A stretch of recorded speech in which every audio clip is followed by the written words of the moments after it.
हमारे योगी गवर्नमेंट का जो पर्पस है कि हमारा जो अल्पसंख्यक समाज है उसको एक अच्छी शिक्षा व्यवस्था हम दें। जब से 2017 के बाद से हमारी सरकार आई, अब देखिए कि लगातार हम मदरसा एजुकेशन के इम्प्रूवमेंट के लिए, अपने मुस्लिम यूथ के एम्पावरमेंट के लिए, हमारे युवाओं के एम्प्लॉयमेंट के लिए और वुमेन एम्पावरमेंट के लिए लगातार हमारी सरकार ठोस काम कर रही है। यूपी में मदरसों की कायाकल्प को बदलने के लिए, उनको स्मार्ट और आधुनिक बनाने के लिए मदरसा बोर्ड की बैठक हुई है। उस बैठक में क्या खास रहा और साथ ही साथ विभागीय स्तर पर क्या कुछ बेहतरी के इंतजाम किए जा रहे हैं, ये जानने के लिए हम विभाग के मंत्री दानिश आजाद जी के पास हैं। क्या असर रहा इस बैठक में, इसका पर्पस क्या है, उद्देश्य क्या है? देखिए, हमारे योगी गवर्नमेंट का जो पर्पस है कि हमारा जो अल्पसंख्यक समाज है उसको एक अच्छी शिक्षा व्यवस्था हम दें।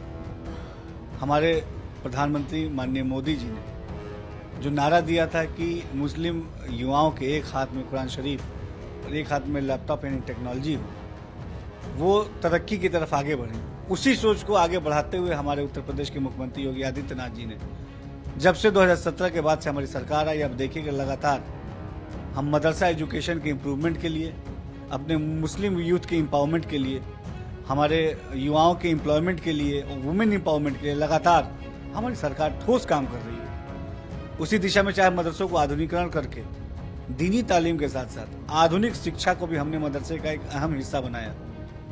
आज मदरसे का छात्र दीनी तालीम के साथ साथ आधुनिक शिक्षा हासिल करके समाज के मुख्य धारा से जुड़ रहा है। इसी सोच को आगे बढ़ाते हुए हमने मदरसा बोर्ड के द्वारा तमाम जो हमारे मुस्लिम समाज के शिक्षाविद हैं, जो ऐसे इंस्टीट्यूट चलाने वाले जो लोग हैं, उनसे कल बैठक करके हमने ये राय मांगी कि किस तरीके से हम और अच्छा और बेहतर अपने मदरसा एजुकेशन सिस्टम को बनाएं। क्योंकि हमारा जो टारगेट है, हमारा ध्येय, हमारा लक्ष्य है कि एक अच्छी quality of education Madrasa board के माध्यम से हम अपने मुस्लिम यूथ्स को दें और उनको एम्पावर करें, उनको शिक्षित करें। तो इसी दिशा में कल जो बैठक हुई उसमें पूरे प्रदेश भर से तमाम लोग आए, उन्होंने अपनी राय रखी कि कैसे हम मदरसा शिक्षा को, माइनॉरिटी एजुकेशन को और अच्छा और बेहतर बनाएं और तमाम सबसे कम्युनिकेशन करके, क्योंकि हमको सबको साथ लेके विकास की तरफ चलना है। इसमें जब सबकी सहभागिता होगी, जब सब लोग जिम्मेदारी से अपना रोल निभाएंगे, तभी पूरे कौम का भला होगा, अपने समाज का और प्रदेश का भला होगा। उसी सोच के साथ कल जो बैठक हुई उसमें बहुत अच्छे और अहम जो है राय मिले, इनपुट्स मिले, सजेशंस मिले और हम अपने मिनिस्ट्रियल लेवल पे इस बैठक में जो इनपुट्स आए हैं उन इनपुट्स पे डिस्कस करते हुए जल्द से जल्द अच्छी से अच्छी चीज़ें मदरसा एजुकेशन में इम्प्लीमेंट करेंगे और जो हमने योगी सरकार ने अल्पसंख्यक समाज के विकास के लिए जो वादा किया था उसको पूरा करेंगे।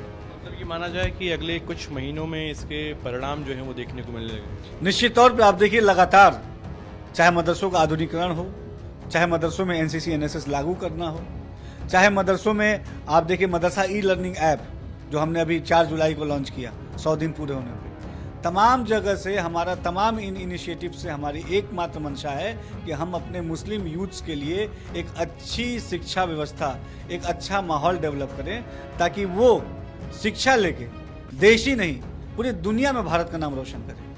शुक्रिया बातचीत करने के लिए दानिश आजाद जी हैं। और साफ तौर पर आप समझ सकते हैं कि मदरसों की जो पुरानी शिक्षाएं चली आ रही हैं, अब उनको आधुनिक करके, यानी जिस तरीके से सामान्य स्कूलों में आधुनिक शिक्षा दी जाती है, चाहे वो कंप्यूटर की शिक्षा हो, दूसरे विषयों की सब्जेक्ट्स की शिक्षा हो, उसी तरीके से उसी तर्ज पर मदरसों को, या यूँ कहें कि उससे भी ज़्यादा आधुनिक करने की एक कोशिश की जा रही है। इतना मुस्लिम समाज पिछड़ा है, उनकी पढ़ाई, उनके रोजगार, तो इसको लेकर के उन्होंने मुझे अल्पसंख्यक का प्रदेश अध्यक्ष बनाया। और जो मदरसे हैं उनको यूनिवर्सिटी बना करके उनसे अटैच किया जाए, जिससे कि जो है यूपी बोर्ड और CBSE बोर्ड की तरीके हमारी भी डिग्रियां मान लें। बहुत बड़ा फैसला आने वाला है जिससे हमारे मदरसों के हालात सुधर जाएंगे और हमारे आलिमों के हालात सुधर जाएंगे। आदाब, नमस्कार, मैं हूं सैयद मोहम्मद हसन और आप देख रहे हैं लिमरा न्यूज़। मेरे साथ इस वक्त अल्पसंख्यक प्रदेश अध्यक्ष सुहेल देव, भारतीय समाज पार्टी के प्रदेश अध्यक्ष अल्पसंख्यक मोर्चा के खुर्शीद आलम जी मेरे साथ मौजूद हैं। इनसे आपको पहले तो बहुत बहुत मुबारकबाद कि आपको ये पद मिला, इस पद पर आप आए। आप किस तरीके से अपने लोगों की जो अल्पसंख्यक हैं जिसके लिए आपको ये पद दिया गया है, आप उनके लिए किस तरह से काम करेंगे? बहुत बहुत शुक्रिया आपका। और आप लोगों के सहयोग से, आप सभी भाइयों के सहयोग से और हमारी बहुत सारी टीम के सहयोग से आज हम लोग जिस मुकाम पे हैं, उस मुकाम पे आने के लिए हम लोगों ने बहुत मेहनत किया है। और अल्पसंख्यक समाज जो हमारा मुस्लिम पिछड़ा समाज है उसको लेकर के भी और अभी आगामी कुछ चंद दिनों पहले हम लोगों ने 6 सूत्री मांग जो है वो हमने जो हमारे कैबिनेट मिनिस्टर हैं अल्पसंख्यक माननीय ओम प्रकाश राजभर जी को सौंपी थी। और हम लोगों ने वहां से एक ऐलान किया था कि अगर माननीय मंत्री जी हमारी 2 मांगों को पूरा कर लेते हैं या 2 मांगे हमारी पूरी कर लेते हैं तो हम उनकी पार्टी के साथ कंधे से कंधा मिलाकर खड़े रहेंगे।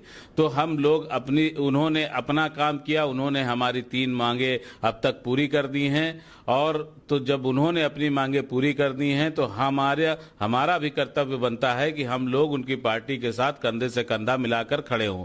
और माननीय ओम प्रकाश राजभर जी ने मुझ पर विश्वास जताया और मुझे इस लायक समझा कि उनकी पार्टी के लिए मैं काम कर सकूं। उन्होंने मुझे अपने समाज में जो कमियां हैं, जो क्यों इतना मुस्लिम समाज पिछड़ा है, उनकी पढ़ाई, उनके रोजगार, इसको लेकर के उन्होंने मुझे अल्पसंख्यक का प्रदेश अध्यक्ष बनाया। और उन्होंने बताया कि पूरे उत्तर प्रदेश में आप जाइए और जा करके पूरे उत्तर प्रदेश में देखिए कि जो है आपके मुस्लिम समाज में क्या कमियां हैं, क्यों आज तक जो है वो आगे नहीं बढ़ पाए। तो इसको लेकर के उन्होंने मुझे अल्पसंख्यक का प्रदेश अध्यक्ष बनाया है। मैं उनका तहे दिल से आभार प्रकट करता हूं और मैं उनकी पार्टी के लिए सदैव निष्ठावान रहूंगा और सच्चाई और ईमानदारी के साथ उनकी पार्टी में कार्य करता रहूंगा। मैं उनके पूरे कैबिनेट को और उनकी पूरी टीम को और उनके पूरे संगठन को सबको मैं तहे दिल से बधाई देता हूं।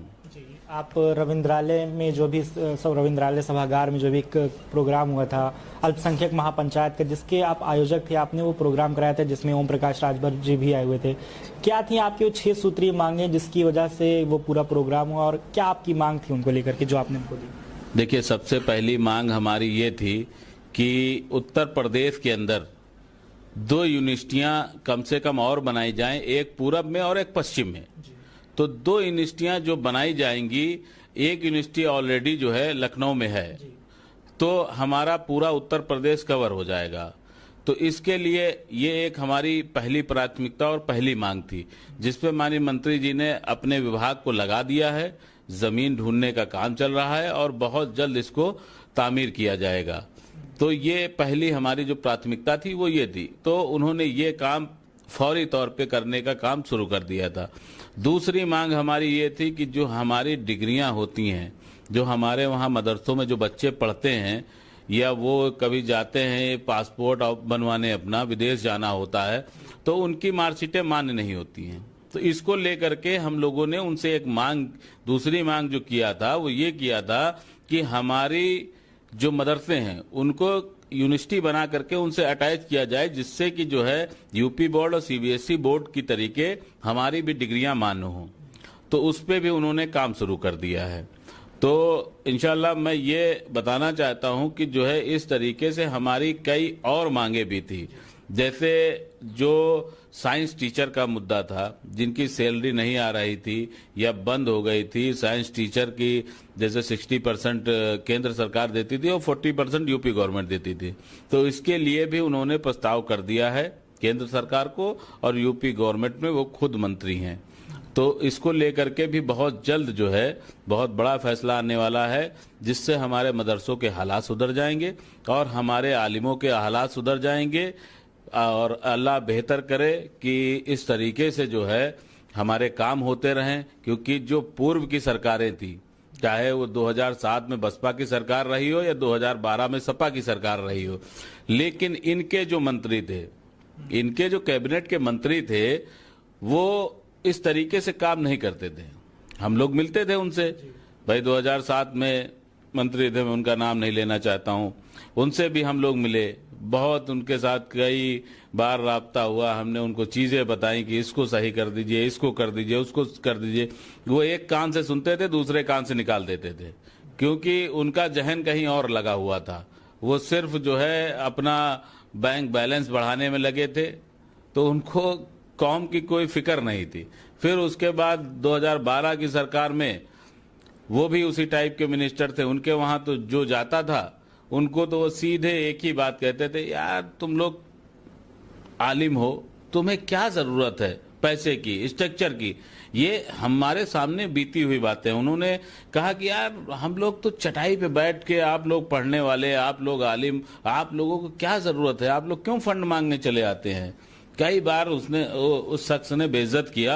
और मैं अपनी जबान से नहीं कहना चाहता हूं कि अल्लाह ताला अगर आप किसी को बेइज्जत करेंगे तो आप भी बेइज्जत होंगे।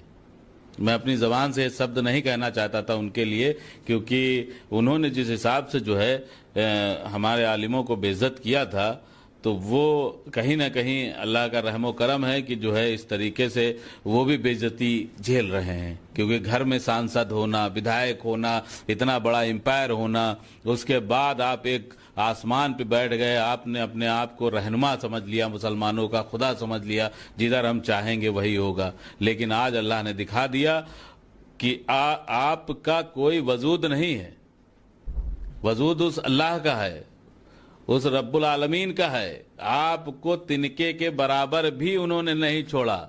आज आप जो छाती चौड़ी करके पूरे उत्तर प्रदेश में आप घूमते थे, हमारे आलिमों को बेइज्जत करते थे, आज आपकी इज्जत क्या है ये सारा उत्तर प्रदेश जान रहा है और पूरी सरकार जान रही है, हर आलिम जान रहा है। उनके लिए आज तक आवाज क्यों नहीं उठाई गई?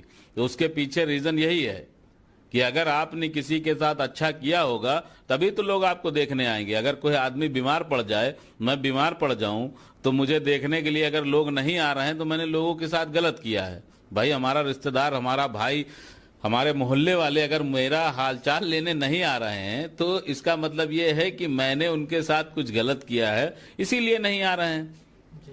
तो आज आपकी ये फजीयत हो गई पूरे उत्तर प्रदेश के अंदर, अगर कोई आलिम, कोई लीडर आपके लिए नहीं आ रहा है तो इसमें आप अपने अंदर झांक के देखिए कि आपने अपने जो उस समय के उरूज पे आपने क्या क्या कारनामे किए, क्या क्या कारनामे किए आपने, तो आज उसका हस्र आपको देखने को मिल रहा है।